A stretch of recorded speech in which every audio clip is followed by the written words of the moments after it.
Tania Likuta Marim, nous sommes au Perek Lamed Bet, je reprends le Daf Mem Aleph Amoud Aleph. 8 lignes par le bas, Ki Yesod. Ki Yesod Veshoresh Kol HaTorah.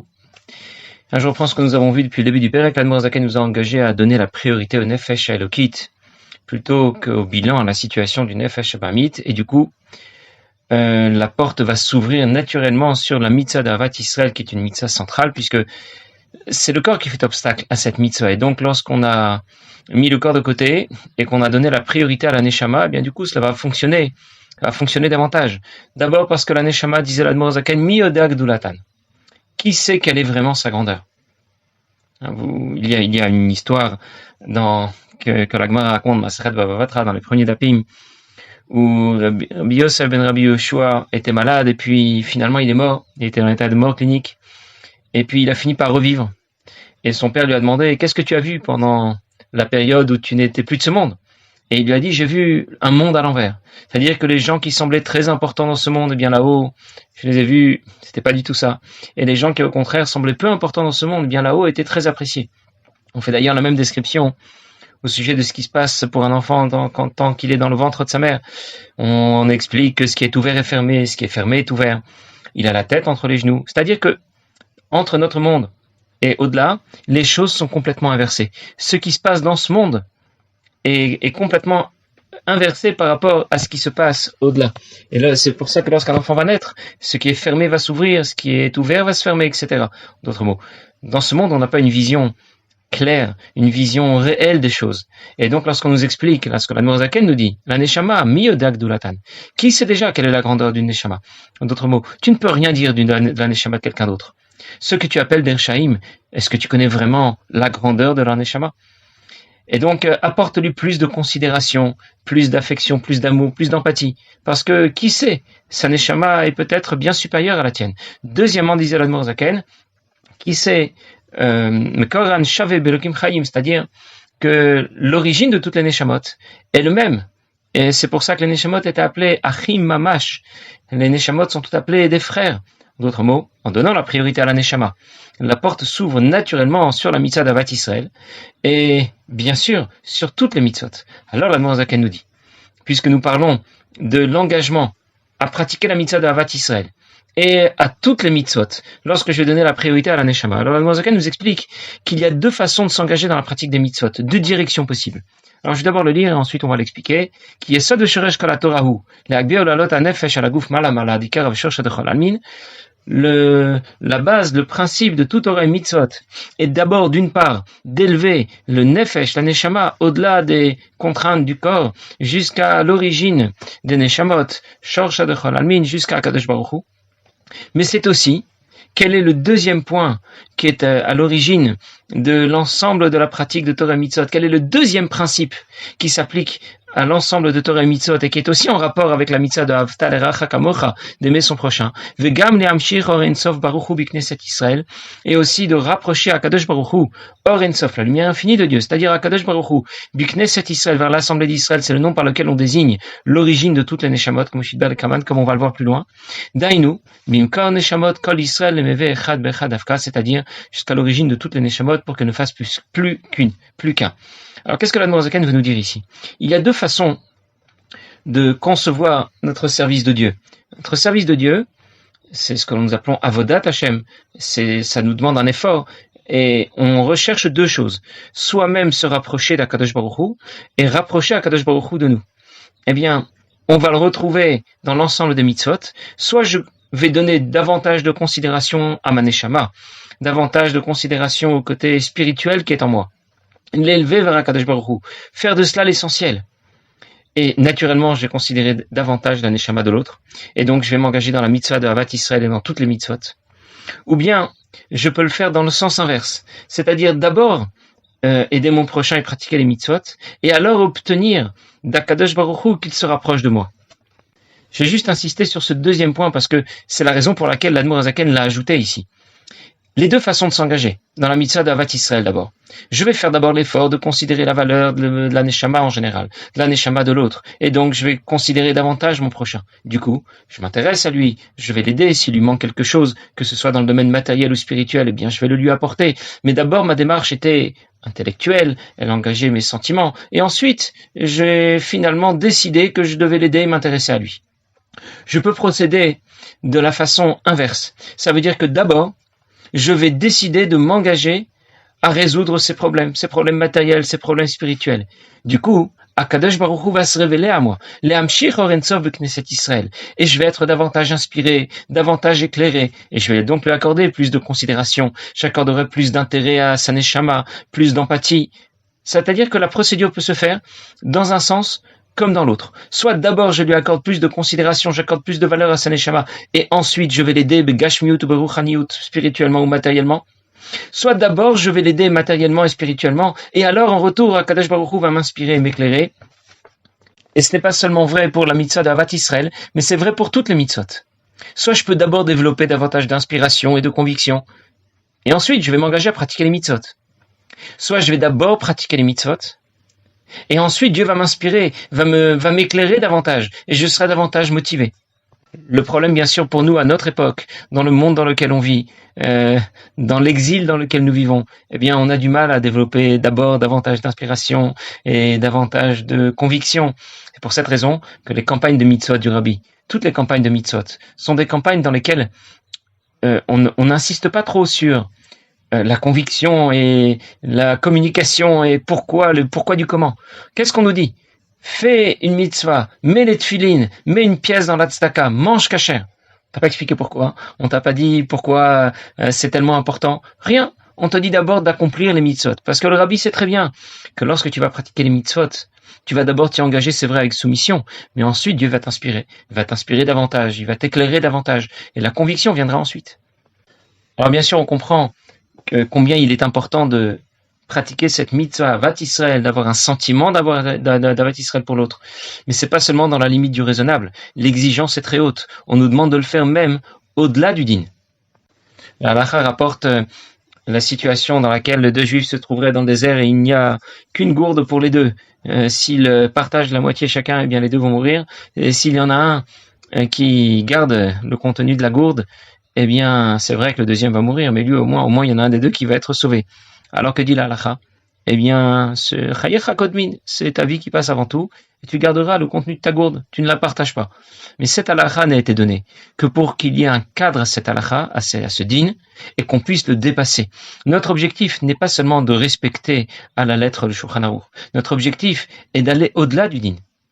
La halakha n'a seulement fixé qu'un cadre pour qu'on sache à partir de quand on a pu le dépasser. On raconte qu'un jour, quelqu'un qui était déjà très âgé, et qui avait fait plein de choses dans sa vie, il avait beaucoup réussi, à la fois matériellement, spirituellement, il avait une vie bien remplie, et il avait accompli de nombreuses réalisations. Et on a voulu lui fêter son anniversaire des 80 ans, et au cours de son anniversaire, beaucoup de monde était réuni, la famille, les amis, et on lui a demandé, quel était l'apogée de votre vie? À quel moment vraiment vous vous êtes réalisé?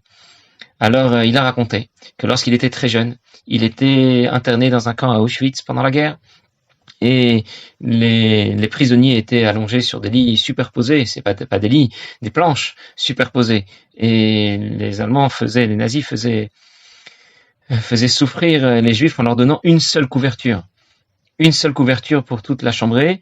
Pourquoi? Pour que tout simplement les Juifs se battent entre eux, qu'ils essayent de se l'arracher, et voilà, dans leur méchanceté, ils étaient aussi très sournois, mauvais.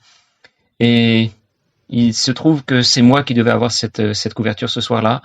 Et cette couverture était vraiment très utile parce que dans les pays de l'Est, eh bien quand il fait froid en hiver, il fait vraiment froid. Et il y a bien sûr pas de chauffage. Et même avec la couverture, on grelotte. Et j'avais la possibilité de la garder ou de la donner à quelqu'un qui apparemment souffrait beaucoup du froid et en avait besoin. Et je l'ai donnée. Et il raconte, ça c'était l'apogée de toute ma vie. J'ai eu vraiment le sentiment d'avoir accompli le geste le plus important de toute ma vie. Pourtant, il n'était pas obligé de le faire. A priori, chayecha kodmin, c'est moi qui passe avant. Moi aussi, j'ai le devoir de survivre. Mais voilà ce qu'on attend de nous. Pas seulement d'accomplir les mitzvot la hauteur du din, à la hauteur de ce qui est marqué dans les livres, mais d'aller au-delà. D'ailleurs, dans Maseret Bava Metzia, Rabbi Yochanan enseigne que le Beth Amikdash a été détruit parce que les Juifs ont respecté la Torah. Alors la Gemara demande, bon, ils ont respecté la Torah, mais au contraire, c'est positif. Pourquoi on le leur reproche? Au contraire, on aurait dû, qu'est-ce qu'ils auraient dû faire déjà? Ne pas respecter la Torah? Alors Rabbi Yochanan répond, non, c'est qu'ils ont respecté strictement la Torah, ils n'ont pas été au-delà du din, ils n'ont pas été au-delà de la halacha. Et Tosfot demande, mais je croyais que le deuxième Beth Amikdash avait été détruit à cause de la haine gratuite. Et Tosfot répond, la haine gratuite, ne pas aller au-delà du din, au-delà du din, c'est la même chose. Ça veut dire, il faut s'imaginer, détester gratuitement un autre juif, on comprend. Ça vraiment, c'est pas joli. C'est vraiment grave. Ne pas aller au-delà du din, respecter strictement la halakha et ne pas la dépasser, ça, on n'a pas l'impression que c'est tellement grave. On se dit que, bon, c'est déjà bien si j'ai respecté le din, j'ai respecté le Shulchan Aruch, j'ai respecté la halakha. J'ai déjà pas grand chose à me reprocher. Eh bien non. Le Tosfot de Maseret Bava Metzia nous dit, c'est sur le même plan. Le Beth Amikdash a été détruit pour les mêmes raisons. Ça veut dire ne pas aller au-delà du din. C'est comme détester quelqu'un gratuitement. Ça a le même niveau de gravité. Comme le proverbe chassidique qui dit, ce qui est interdit, ce qui est permis est inutile, qu'on a déjà vu dans un autre shiur. En tout cas, c'est dire à quel niveau on exige de nous à Avat Israël, pas seulement à un certain niveau, dans une certaine mesure, mais vraiment d'une façon exceptionnelle. Alors l'Admor Zaken continue, il nous dit, Velo kesheyesh perut chas v'shalom ben neshamot. Le système ne fonctionne pas si les neshamot sont divisés. Kuchabrich ou loshaya batapagim. Akadosh Baruch Hu ne réside pas dans un endroit qui a un défaut, dans lequel il manque quelque chose. Je vais tout de suite expliquer. Comme c'est écrit dans les mots de la Tfila, Bachinu Avinu, bénis-nous notre Père, Kulanu ke'echad, tous ensemble, Be'or panecha, à la lumière de ta face, comme nous allons l'expliquer dans un autre endroit, nous l'expliquerons plus loin, un peu plus longuement. Qu'est-ce que veut dire ici l'Admor Zaken? Lo sharia batar pagim, Dieu ne réside pas dans un endroit dans lequel il y a un défaut. On sait que lorsque quelqu'un apporte un korban au Beth Amikdash, un sacrifice, il apporte ce sacrifice dans l'idée de se rapprocher d'Akadosh Baruch Hu. Korban, c'est milachon. Karov, kirouv, de se rapprocher de Dieu. Or, nous savons très bien, il y a une halakha qui dit qu'un animal qui a un défaut ne peut pas être offert en korban. Et nous avions déjà rapporté que toutes les neshamot sont considérées comme les membres d'un même corps. Chaque juif est un membre de ce même corps. Chaque neshama est un membre de ce même corps spirituel. Et donc, si tu repousses quelqu'un, tu ne peux pas non plus, toi, te rapprocher d'Akadosh Baruch Hu. Tu penses que tu peux faire ta vie spirituelle tout seul, que le judaïsme, c'est une histoire entre toi et Dieu. C'est une affaire personnelle qui tourne. Eh bien, sache que ça ne marche pas comme ça. Dans ton système, il y a un moum, il y a un défaut, il y a un pgam. Pourquoi? Parce que tu as repoussé ton prochain, tu ne t'intéresses pas à lui. Et de cette manière, ton korban est pagoum, ton sacrifice est incomplet, et tu ne parviendras pas toi-même à te rapprocher d'Akadosh Baruch Hu. Et à notre époque, nous sommes tous directement concernés, parce que nous vivons une époque où c'est le problème majeur. Il y a tellement de disputes, tellement de mésententes, tellement de conflits, avoués ou pas avoués, de concurrence.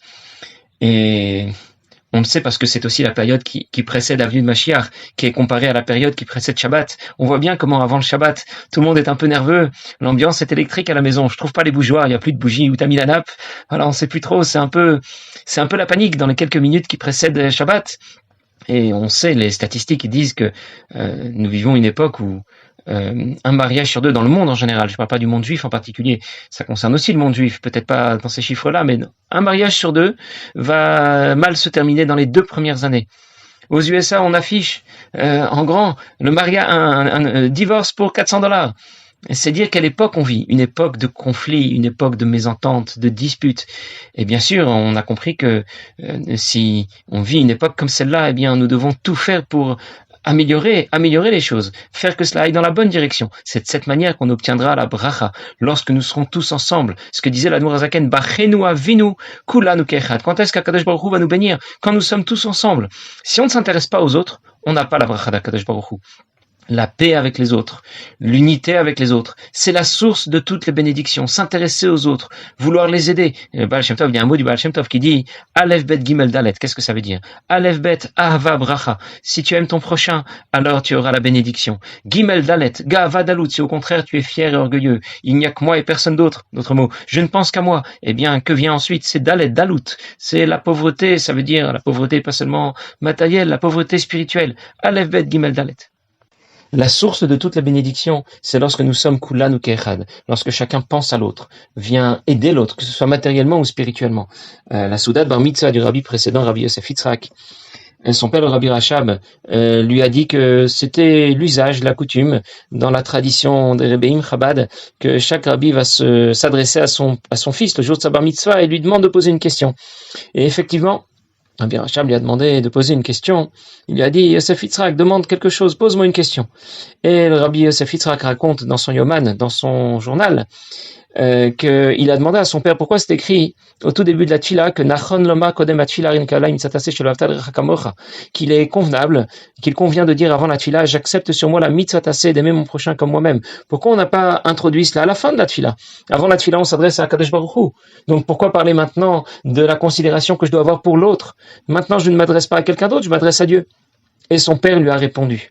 Quand un père a beaucoup d'enfants, qu'est-ce qui lui fait le plus plaisir? Quand ses enfants sont ensemble, ils sont unis, ils ne sont pas en dispute et en conflit. Et c'est alors qu'il va accorder à ses enfants tout ce qu'ils demandent. Et de la même manière, lorsque nous nous adressons notre tfila à Kadosh Baruch Hu, le premier pas consiste à montrer à Kadosh Baruch Hu que nous, de notre côté, nous sommes tous ensemble, tous réunis. Bachenu avinu kulanu kechad. De cette manière, on apporte à Kadosh Baruch Hu la satisfaction qu'il attend de nous. Il est content de nous. Et de cette manière, il va nous accorder tout ce que nous lui demandons pendant les tfilotes. Et dans Sefer HaSichot, le rabbi précédent rajoute qu'il ne s'agit pas seulement d'apporter à l'autre ce qui lui manque matériellement ou spirituellement, mais tout simplement de s'intéresser à l'autre, de se sentir concerné par ce qui arrive à son prochain. Dans la suite du Pérec, l'Admor Azaken va nous expliquer à quel point la mitzvah d'Avat Yisraël est tellement centrale et importante. On l'a déjà expliqué, mais il va aller encore plus loin. Il va nous dire que même quand dans la Gemara c'est marqué le contraire, eh bien il faut quand même faire Avat Yisraël. Bon, mais je vais laisser ça pour la prochaine fois. Passez une bonne journée.